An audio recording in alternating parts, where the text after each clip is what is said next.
السلام علیکم۔ کیسے ہیں آپ سب لوگ؟ امید کرتی ہوں آپ لوگ اپنے گھروں میں خیریت سے ہوں گے، خوش و آباد ہوں گے اور اپنے پیاروں کا خیال رکھ رہے ہوں گے۔ میں انجم ذیشان آج آپ کی خدمت میں پھر سے حاضر ہوئی ہوں، جیسے کہ میں ہمیشہ آپ لوگوں کے لیے اللہ تعالیٰ کے خوبصورت پیارے صفاتی ناموں میں سے کوئی پیارا سا صفاتی نام لے کر آتی ہوں۔ یہ پیارے نبی صلی اللہ علیہ وآلہ وسلم کی حدیث مبارکہ شیئر کرتی ہوں۔ آج بھی میں اپنے نبی پاک صلی اللہ علیہ وآلہ وسلم کا ایک انتہائی خوبصورت سا ایک چھوٹا سا واقعہ لے کر آئی ہوں۔ جیسے کہ ہم سب کو بہت اچھی طریقے سے پتا ہے کہ ہمارے پیارے نبی صلی اللہ علیہ وآلہ وسلم حضرت عائشہ صدیقہ سے بہت محبت کرتے تھے اور ان کے ساتھ گھر کے کاموں میں ان کا ہاتھ بھی بٹاتے تھے۔ تو آج نبی پاک صلی اللہ علیہ وآلہ وسلم نے جب حضرت عائشہ نے ان کو کھانا پیش کیا تو انہوں نے کس طریقے سے اس کھانے کی تعریف کی اور کس طریقے سے خوبصورت سی بات یہ بیان ہوئی ہے۔ یہ بہت ہی پیارا واقعہ ہے اور اس سے ہمیں بہت کچھ سیکھنے کے لیے ملے گا۔ تو چلے چلتے ہیں اپنے پیارے سے خوبصورت سے واقعے کی جانب۔ نبی کریم صلی اللہ علیہ وآلہ وسلم نے فرمایا، عائشہ کھانا تو لاؤ۔ سیدہ عائشہ کھانا لائیں تو رسول اللہ صلی اللہ علیہ وآلہ وسلم سے عرض کرنے لگی، صرف سرکہ ہی ہے اور میری طبیعت کے حساب سے بھی نہیں بنا۔ یعنی کہ جس طریقے سے سرکے کا کچھ بنانا چاہتی تھی حضرت عائشہ، اس طریقے سے نہیں بنا۔ مطلب اس سرکے کا جو میں بنانا چاہتی تھی وہ نہیں بنا۔ یہ سرکے کا میں نے کچھ بنایا تو ہے پر لیکن میری مرضی کا نہیں بنا۔ جس پر رسول کریم صلی اللہ علیہ وآلہ وسلم نے کہا، سرکہ کہاں ہے؟ لے کر آؤ۔ جس کو خود حضرت عائشہ صدیقہ کہہ رہی ہیں کہ میری مرضی کا نہیں بنا۔ حضور نے کھایا۔ حضرت عائشہ صدیقہ فرماتی ہیں کہ اتنے مزے لے کر کھایا جیسے کوئی اعلیٰ ترین غذا ہو۔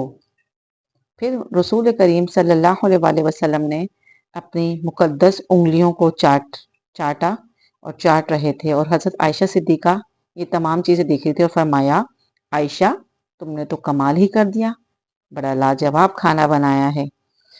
تو حضرت عائشہ صدیقہ فرماتی ہیں کہ میں نے کبھی بھی کھانا بنایا ہے نا، کبھی بھی تو ایسا نہیں ہوا کہ نبی پاک صلی اللہ علیہ وآلہ وسلم نے اس کھانے میں عیب نکالا ہو۔ نبی پاک نے ان کے کھانے پہ کبھی عیب نہیں نکالا، بلکہ اگر کوئی چیز اچھی نہیں بنتی تو وہ چھوڑ کر باہر چلے جاتے، لیکن کبھی بھی کھانے میں عیب نہیں نکالتے تھے۔ اور آج کے لوگ اب یہ دیکھیں کہ نبی پاک صلی اللہ علیہ وآلہ وسلم نے سرکہ کھایا اور سرکے سے انہوں نے روٹی کھائی، سرکے کا کیا بنایا، ان کی مرضی کا بھی نہیں بنا لیکن انہوں نے بہت مزے لے کے کھایا۔ اور آج جو دنیا میں لوگ موجود ہیں، اگر ان کے دسترخوان کتنے لوازمات سے بھرے ہوئے ہوتے ہیں، ذرا سی کسی چیز میں مرچیں تیز ہو جائیں، کسی میں تیل زیادہ ہو جائے، کسی میں نمک تیز ہو جائے، کسی وجہ سے اونچ نیچ کھانے میں ہو جائے تو بھرے دسترخوان پہ ذلیل کر دیا جاتا ہے۔ بھرے دسترخوان پہ اللہ کے رزق کی اس طریقے سے کر دی جاتی ہے کہ اس میں یہ کمی رہ گئی، یہ کمی رہ گئی۔ یہ تو سوچے کہ ہمارے پیارے نبی صلی اللہ علیہ وآلہ وسلم نے کیسی زندگی گزاری، یہاں تک کہ انہوں نے فاقوں میں زندگی گزاری۔ کبھی گھر میں کھجور میسر ہو جاتا یا کبھی سرکہ ہوتا تو اس سے روٹی کھا کے گزارا کر لیتے۔ اور آج ہمارے گھر کے دسترخوان بھرے ہیں لیکن ہمیں اس رزق کی قدر نہیں ہے۔ آج اگر کسی سے بھی بہو سے، بیٹی سے کوئی بھی ایسے معاملات ہو جاتے ہیں، سسرال میں کھانا پکانے میں یا کسی بھی ایسے طریقے سے کچھ ایسے معاملات ہو جاتے ہیں تو کتنا ان کو طنز کیا جاتا ہے، کتنے ان کو تانے دیے جاتے ہیں، جبکہ پیارے رسول صلی اللہ علیہ وآلہ وسلم نے سرکے کی کیا غذا بنی، کیا چیز بنی، اس کو بھی انگلیوں سے چاٹ چاٹ کے کھایا۔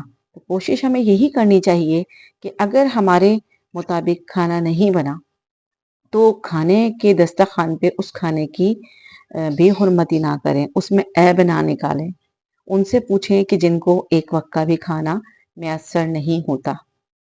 کتنے معصوم بچوں کو ہم بھی دیکھتے ہیں کہ کوڑے دان سے نکال نکال کے کھانا کھا رہے ہیں۔ کتنے گھروں میں ایسا ہوتا ہے کہ کھانا کھا کے اس کھانے کو ضائع کیا جاتا ہے۔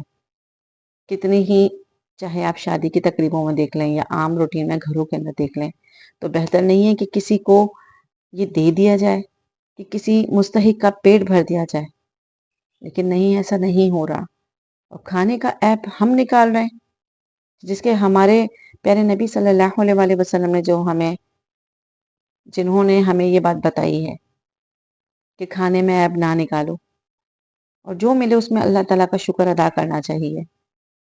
اور آج کافی گھر اسی وجہ سے تباہ اور برباد ہیں کہ کھانے کی قدر نہیں کی جاتی۔ جس نے کھانا پکا لیا، کھانے میں عیب ہو جائے تو اس کو تو عدالت میں کھڑا کر دیا جاتا ہے کہ کتنی محنت سے میں لایا، یا اس نے پکانے میں کوتاہی کر دی، کتنی بڑی عدالت میں کھڑا کر دیا جاتا ہے، دنیا کی عدالت میں۔ یہ سوچیں کہ یہ رزق کا ضیاع ہو رہا ہے، رزق کی بے حرمتی یہ جا رہی ہے، رزق کے اندر عیب نکالے جا رہے ہیں، کہ کیا اس کا جواب ہم سب کو اللہ تعالیٰ کو نہیں دینا؟ بے شک ہم سب کو اللہ تعالیٰ کو ہی جواب دینا ہے۔ کیوں نہ ہم پیارے نبی صلی اللہ علیہ وآلہ وسلم نے جو تمام زندگی گزاری، جو نبی پاک صلی اللہ علیہ وآلہ وسلم نے ہمیں طریقے بتائے، اس پہ ہم زندگی گزارے تو ہماری زندگی آسان نہ ہو جائے۔